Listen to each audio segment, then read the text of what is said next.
नमस्कार, मैं हूं विनय सिंह। आपका बहुत बहुत स्वागत है। तरह तरह की नियुक्ति में आपने घोटाले की बातचीत सुनी होगी, लेकिन झारखंड में अनोखे प्रकार से घोटाला हो जाता है और ये घोटाला इतना जबरदस्त हुआ है। और विधानसभा के अंदर सोचिए कि 600 नियुक्ति हुआ, एक दिन में एक पैनल ने 600 लोगों का इंटरव्यू कर लिया। बॉस, कैसे संभव है? एक दिन में एक पैनल 600 लोगों की इंटरव्यू कर लेता है। आधा मिनट का इंटरव्यू, 600 के 600 लोग सेलेक्ट हो गए। एक दिन में सबको चिट्ठी भेज दिया जाता है सभी जिले में, और सभी जिले में बाय पोस्ट लेटर मिल भी जाता है। अगले दिन सारे लोग ज्वाइन कर लेते हैं। देखिए, अनोखा घोटाला।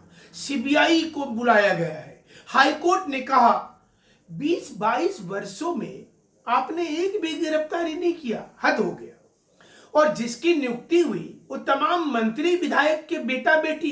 पूरे झारखंड में पढ़ने में कोई तेज है तो हमारे विधायक जी का, हमारे मंत्रियों का बेटा ही और बेटी ही तेज है, बाकी सब नालायक है झारखंड में। सोच लीजिए, ऐसी ऐसी घोटाले सामने आ रहे हैं तो जेएसएससी सीजीएल पर सीबीआई लाने में डर क्यों लग रहा है? इसलिए तो लग रहा है इंदर सिंह नामधारी से लेकर आलमगीर आलम तक सब इसमें मिले हुए हैं। सारे सत्ता पक्ष हो चाहे विपक्ष हो, सबने मिलकर मलाई खाया है। 600 नियुक्ति ऐसे नहीं हो जाता है।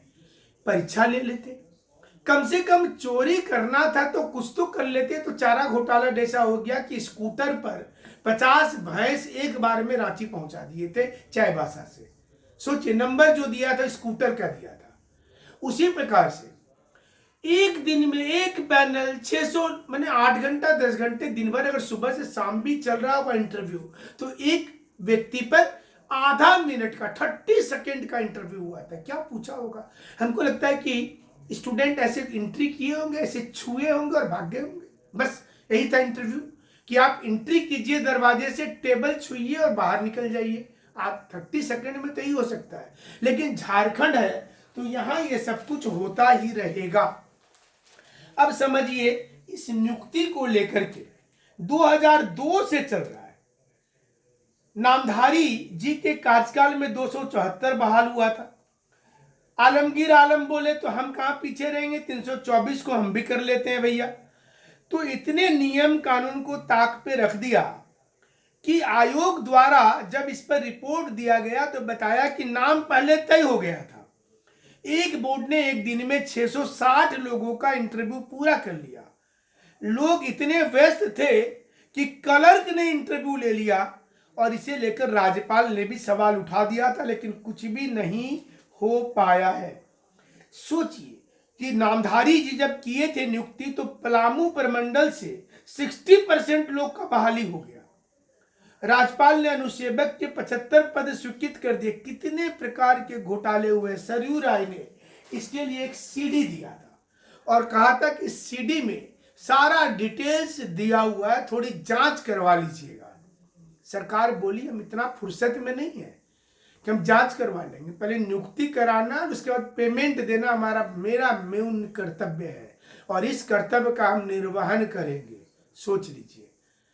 तो हाईकोर्ट ने कहा सीबीआई बुलाओ और सीबीआई को दे दिया चार्जभार। हमारा सीधा सवाल, जेएसएससी सीजीएल में सीबीआई क्यों नहीं?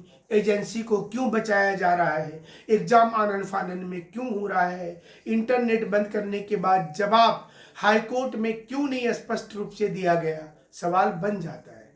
इसलिए आप तमाम लोग आवाज उठाइए, सीबीआई आनी चाहिए। और आंदोलन तो हो ही रहा है। हमारे साथ जुड़े रहिएगा। बहुत बहुत शुक्रिया, बहुत बहुत धन्यवाद।